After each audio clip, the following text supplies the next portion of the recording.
Well, good day to you one and all. How you doing? You're right. Nice to see you. All right. It is I, Justin Hawkins, and this is Justin Hawkins right again. For some reason, Zoom has just opened. Fuck off, Zoom. What are you doing to me?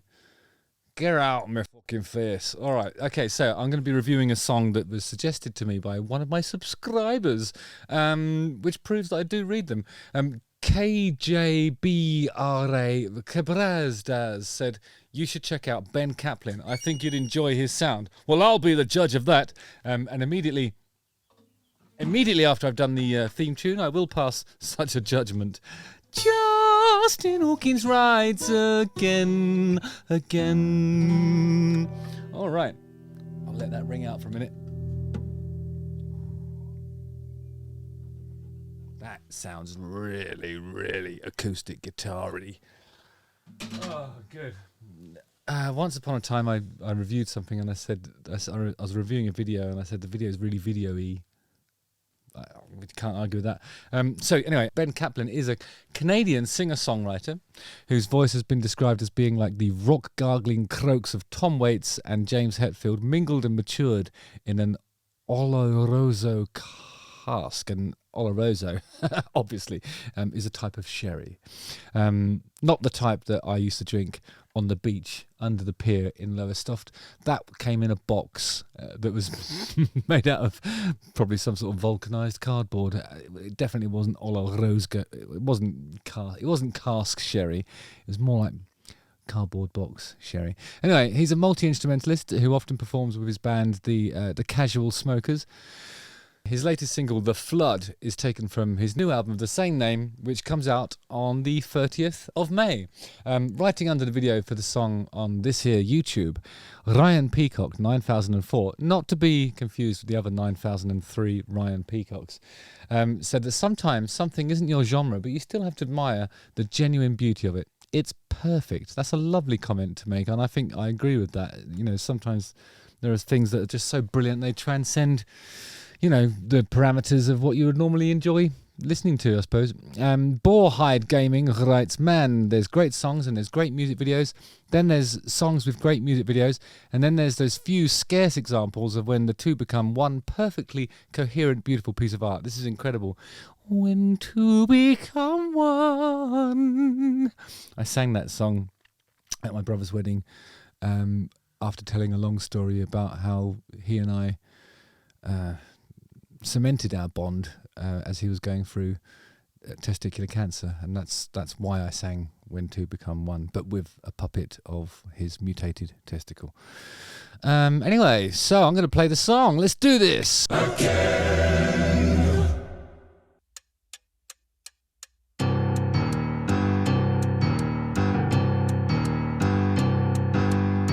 I wake up to the tolling of the bell.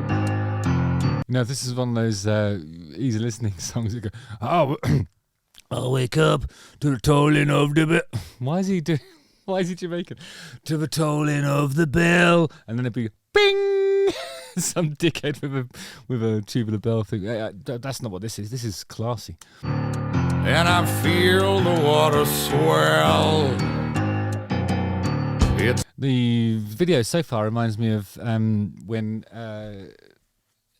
Tenacious D did their cover of Wicked Game. Maybe it reminds me of the original Wicked Game video. Black and white, on a beach, wistful, windswept and wet. 3 of my favourite W words. It's been coming up slowly, rising, hard to believe that it's not surprising. I lost the foreground watching the horizon. I like the way he rasps for horizon and glides down as well. No pitch correction on this. This is a real singer singing real song. The rising tide doesn't raise our boats. There's some of us who can't float. Some of us are working in the mud. Did he say he sings a bit like Jack Black as well, doesn't he? It's a really impressive video. I think they've filmed this in that part just off the coast of Japan, where there are some structures hew in the living rock beneath the ocean that seem to have too much of an angular nature for it to be naturally occurring.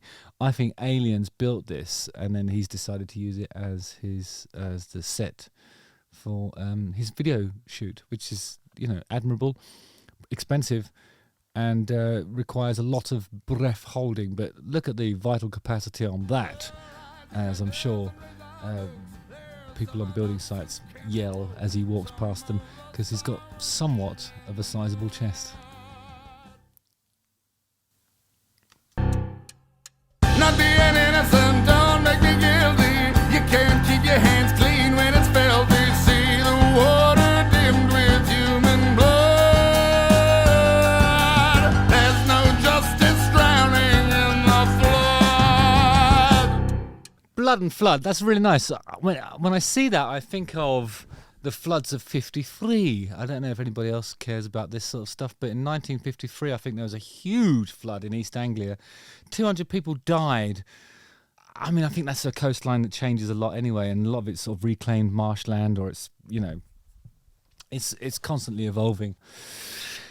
But I don't know why there's blood there. Maybe it's, he's sort of speaking metaphorically, really. It's not like there's death and suffering. Yeah, that's what it is. It's death and suffering, not necessarily actual blood. I mean, come on.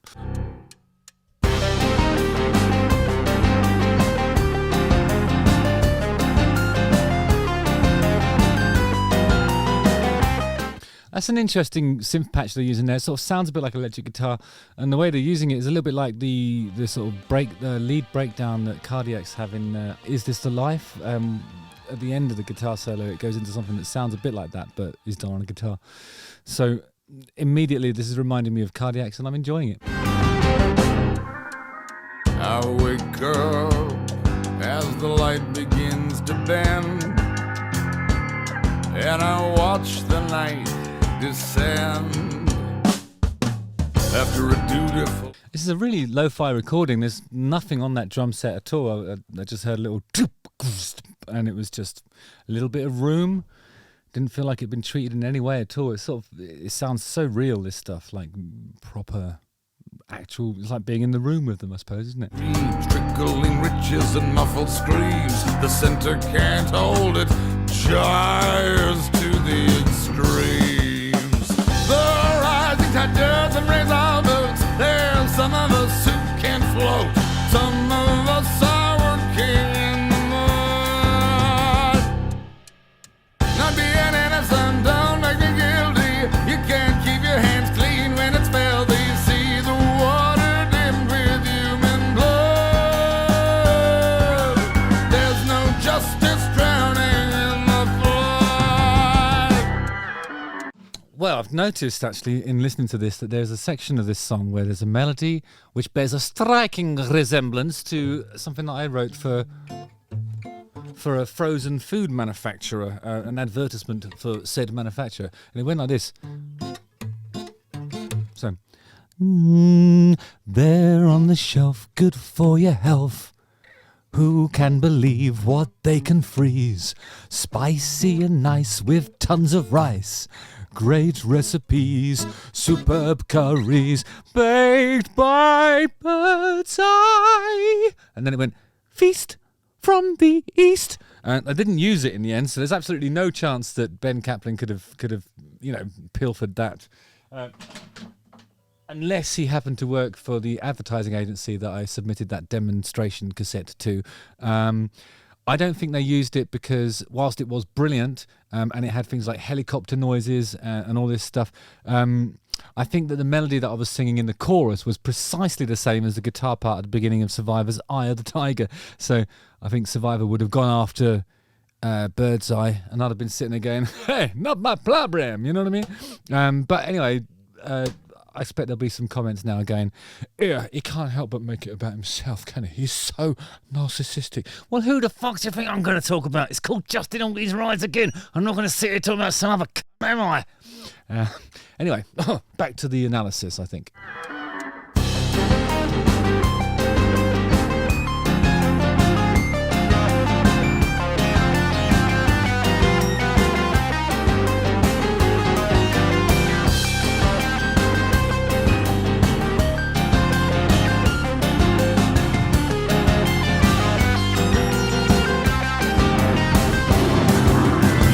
There's some sort of arpeggiator making that solo, I think. It's probably holding different chord shapes and octaves of notes, and it behaves in the only way it knows how. It sort of leaps to whatever the elements, constituent elements of the chord that you're playing are, and sometimes like it can be like an octave of the thing if you just play octaves. That's what it sounds like. Anyway, I might be wrong about that. Might be somebody literally going, but I doubt it.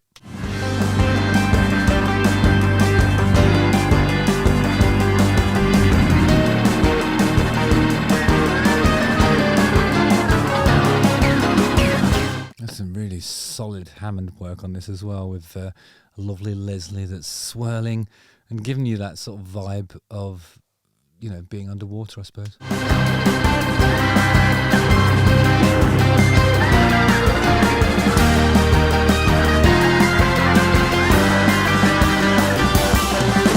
The rising tide doesn't raise our boats. There's some of us who can't float. Some of us are working in the mud. It's strange how he does that working in the mud. He sort of loses its definition in that moment, and I'm sure that's a deliberate device. I'm not quite sure why.